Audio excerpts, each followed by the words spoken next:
Hello guys, and welcome back again to a brand new video. In today's tutorial guys, I will be showing you how to use Samsung Smart Switch to be able to do a lot of things with your Android mobile.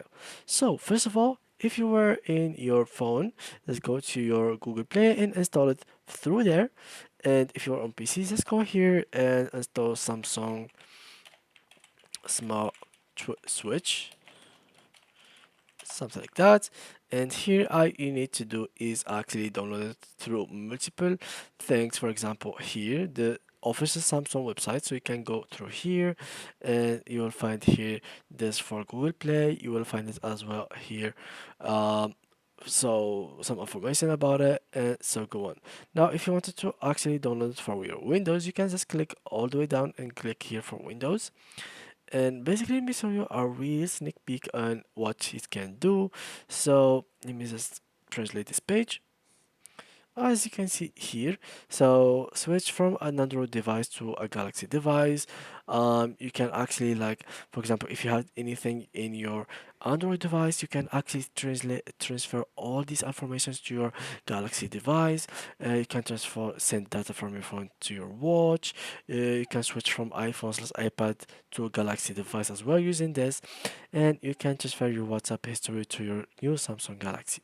So how you can use this? You can wireless transfer, connecting with USB, backup to install from external memory, or backup install from PC or Mac. Now let's install it. So here we go. Yes. And now all we need to do is wait for it until it's fully installed. Hey, as you can see here.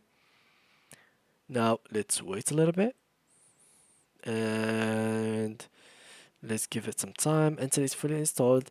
And yeah guys, it is pretty simple. Just make sure that you have your Android mobile in your hand and make sure that you have a USB cable between your PC and your phone.